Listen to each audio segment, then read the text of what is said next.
네, 여러분 안녕하세요. 숑숑입니다. 오늘은 8월 16일에 발표된 부동산 대책에 대해서 한번 이야기해 보려고 합니다. 8월 16일에 부동산 대책이 발표되었는데요. 주요 내용은 도심 공급 확대, 주거 환경 혁신, 공급 시차 단축, 주거 사다리 복원, 주택 품질 제고, 이렇게 5가지 큰 틀로 발표를 했는데요. 이 중에서 중요한 내용들을 요약해서 한번 알아보려고 합니다. 첫 번째로는 도심 공급 확대인데요. 일단 도심 공급 확대를 보면 5년간 전국에 22만 호의 신규 정비 구역을 지정하고 재건축 부담금 감면, 안전진단 완화, 그리고 민간 도심 복합 사업 등의 내용을 보게 되면 결국 이 쓰러져가는 집들, 노후화된 주택들을 재개발 재건축 추진을 진행하겠다는 시그널을 줬습니다.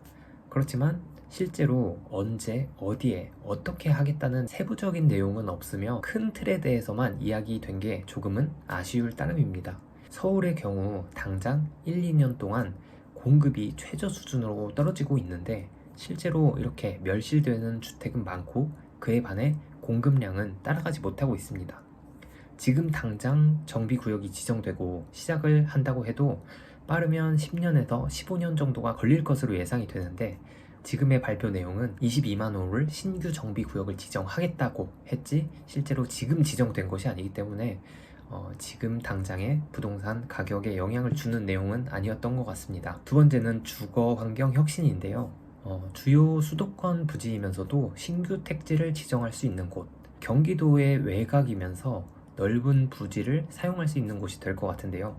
신규 택지를 지정해서 무려 12만 호를 공급하겠다고 말했습니다.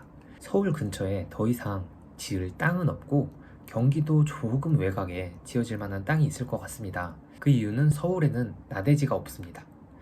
주택이나 빌라 등을 밀고 지을 수 있는 재개발을 진행하거나 노후화된 아파트를 허물고 재건축을 진행하는 것 방법 외에는 서울에 공급을 하기란 마땅한 방법이 없죠.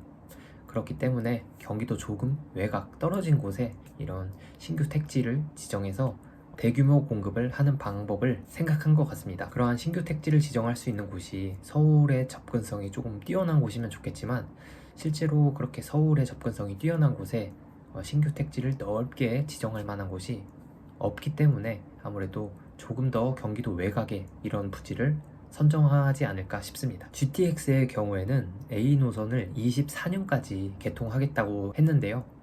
GTX B와 C 노선도 이어서 조기 착공을 하겠다고 발표했습니다. 아무래도 GTX A는 현재 공사를 하고 있고 24년까지 그 기간을 단축시키겠다고 말한 거지만 B와 C는 아직 머나먼 이야기입니다. 그렇지만 이 GTX A가 개통 기간을 단축해서 이 노선이 실제로 운행되는 모습을 보면 그제서야 좀 B와 C가 좀 더 가치를 인정받을 수 있지 않을까 싶습니다. 실제로 GTX를 타고 우리가 실생활에서 겪어봐야 이 GTX라는 게 얼마나 도움이 되는지, 생활에 얼마나 편리함을 주는지 그것을 체감하게 된다면 B와 C 노선도 가치를 더 인정받지 않을까 싶습니다.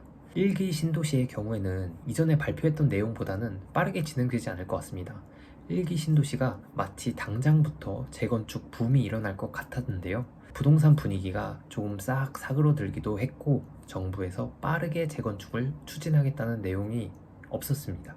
빠르게 집을 공급한다는 신호를 줘야 하기 때문에 건물을 철거해야 하는 재건축, 재개발보다는 이런 앞서 말씀드렸던 내용과 같이 그냥 아무것도 없는 땅, 평야에 공급을 하는 게 우선시 될 것 같습니다. 그렇지만 이러한 공급은 실제로 서울 근처에 살고 싶은 이런 사람들의 수요에 어긋나는 공급이 아닐까 싶습니다. 또한 1기 신도시의 경우에는 24년에 무려 지금으로부터 2년이 지난 후에 마스터 플랜을 발표하겠다고 말했는데요. 이 부분이 1기 신도시에 거주하시는 분들 입장으로서는 굉장히 불쾌할 수 있을 것 같습니다. 실제로 24년에 마스터 플랜을 발표하겠다고 한 내용으로 보았을 때는 아무래도 표심을 얻기 위한 정책을 활용하지 않을까 싶은데요. 24년에 총선이 있기 때문입니다. 실제로 공사가 진행되는 시기가 24년이 아니고 마스터 플랜이 발표되는 시기가 24년이라고 가정한다면 1기 신도시에 거주하는 거주민 입장으로서는 조금 화가 나지 않을까 싶네요. 세 번째는 주거 사다리 복원인데요. 청년 원가 주택 그리고 역세권 첫집 마련 프로젝트 등을 통해서 시세의 70% 이하로 무려 50만 호 이상의 공급을 예정하고 있다며 발표했는데요. 연내에는 50만 호 중에 3천 세대 정도 수준으로 연내 사전 청약 예정이라고 발표했습니다. 해당 조건이 부합하는 사람에게는 최장 40년의 장기 저리 대출을 지원한다고 했는데요. 이런 조건은 청년의 경우 19세에서 39세, 신혼부부의 경우 결혼 7년 이내를 신혼부부로 칭하고 있고요. 생애 최초 구입자의 경우에는 무주택, 서민, 그리고 연령이 무관합니다. 이렇게 분양 전환을 선택할 수 있어서 6년을 임대하고 내 집으로 분양 전환이 가능하다는 게 이 프로젝트의 장점이라고 볼 수 있는데요. 그렇지만 어느 위치에 얼마나 큰 평수를 지어줄지 의문이 듭니다. 아직 자세한 내용이 나오지 않았기 때문에 추후에 나오는 정보들을 주시해봐야 할 것 같습니다. 그렇지만 기존에 보게 되면 이런 임대 아파트, 분양 전환 아파트의 경우에는 민간에서 분양한 것과는 다르게 평수도 굉장히 좁아서 이렇게 불만이 많았는데요. 과연 이번에는 어떤 식으로 이러한 정책이 펼쳐질지 관심 가져보면 좋을 것 같습니다. 오늘 이야기를 보면 지금 당장 시장에 영향을 줄 만한 내용은 하나도 없었습니다. 정부는 언제라도 튀어오를 것만 같은 이 부동산 시장을 진정시키고자 하는 시그널을 아무래도 주려고 한 것 같은데요. 미래에 충분히 공급을 잘 할 테니까 지금 당장 조급하지 않아도 된다. 지금은 집값이 하락하고 있고 계속 침체 시기다 라고 말하고 있으니까 말이죠. 지금은 확실히 부동산 시장이 거래량이 없고 심리가 죽었습니다. 그런데도 이렇게 부동산 대책을 세부 내용 없이 급하게 내는 이유가 뭐라고 생각하세요? 아무래도 정부는 마치 다가올 부동산 시장을 잘 알고 있는 것 같습니다.